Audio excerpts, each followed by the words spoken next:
4 அமைச்சரோட பேசிகிட்டு இருக்கோங்க. முதலமைச்சர்கிட்டையும் பேசிகிட்டு இருக்கோம். அவர் 9 லட்சம் டெய்லி ஒரு இடம் எங்களை கூப்பிட்டுறாரு. அதுக்கப்புறம் ஃபைனான்ஸ் மினிஸ்டர் திரு மாண்புமிகு ஜெயக்குமார் அவர்கள், அதுக்கப்புறம் உள்ளாட்சித்துறை அமைச்சர் திரு மாண்புமிகு வேலுமணி அவர்கள், அப்புறம் மாண்புமிகு வீரமணி அவர்கள், அப்புறம் சினிமா மந்திரி கடம்பூர் ராஜு அவர்கள், இவங்களோட தினமே பேசிட்டு எல்லோரும் ஒன்றாவே இருந்து பேசுகிறாங்க. தனித்தனியாக இல்லை. அவங்க 4 பேர் ஒன்றா உட்காந்து எங்களோட பேசுகிறாங்க. எல்லா அதிகாரிகளும் எங்களோட உட்காந்துருங்க. எல்லா செக்ரட்டரி, சீஃப் செக்ரட்டரி எங்களோட இருந்தால் பேசுகிறாங்க. பேசி எங்கள் குறைய தீர்க்கணுங்கிறதுல ஆர்வமாக இருக்காங்க. அதே சமயம் சர்க்காருக்கு நஷ்டம் வரக்கூடாதுன்னு பார்க்குறாங்க. என்னங்க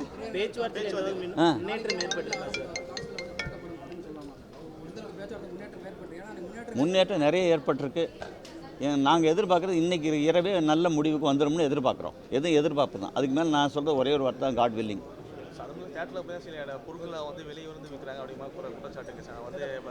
வேறு இதை தவிர தயவு செஞ்சு இதை தவிர வேறு எதுவும் இன்றைக்கி பேச வேண்டாம். தயவு செஞ்சு கேட்டுக்க ரிக்வஸ்ட் சார், ப்ளீஸ் இதை பற்றி மட்டும் பேசுவோம். வேறு எதுவும் நான் பேச தயாரில்லை. நான் எழுந்து போயிடுறேன். இன்னும் தயவு செஞ்சு அது தனி மீட்டிங் நானே கூப்பிட்றேன் உங்களை. இது முடிஞ்சதுக்கப்புறம் இது கண்டிப்பாக எடுக்கிறோம். நீங்கள் தனி மீட்டிங் நான் கூப்பிட்றேன். நீங்கள் வாங்க. உங்கள் எல்லாரையும் சந்தோஷப்படுற மாதிரி. பொதுமக்கள் இல்லாமல் நாங்கள் இல்லை. பொதுமக்களை எதிர்த்துக்கு நாங்கள் பண்ண முடியாது. பொதுமக்கள் நீங்கள் சொல்கிறீங்க, பப்ளிக் ரெசிஸ்டன்ஸ் வந்துட்டால் எங்களுக்கு எவனும் வரவே மாட்டான். புரியுங்களா? எங்களை நாங்களே கொண்டுக்க தயாரில்லை. அதனால் பப்ளிக்கினுடைய இம்ப்ரெஷன் என்னவெல்லாம் தெரிஞ்சுக்கிட்டோம் இப்போ. அதனால் கண்டிப்பாக எல்லா விதத்துலையும் நிவர்த்தி செய்யப்படும். தயவு செஞ்சு இதுக்கு மேலே இன்றைக்கி எதுவும் கேட்காதீங்க. அரசாங்கத்துக்கு எங்களுக்கு இருக்க பேச்சுவார்த்தை எங்கேயாவது இதனால முடிஞ்சிட போகுது.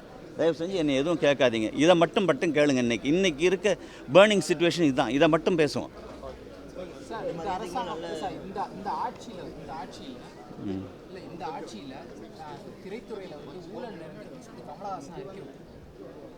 சார், தனிப்பட்ட மனுஷன் எதை வேணா யார் வேணா சொல்லலாம். புரியுங்களா? அதுக்கெல்லாம் பாருங்கள், தயாரிப்பாளர் நாங்கள் 3000 பேர் இருக்கோம்.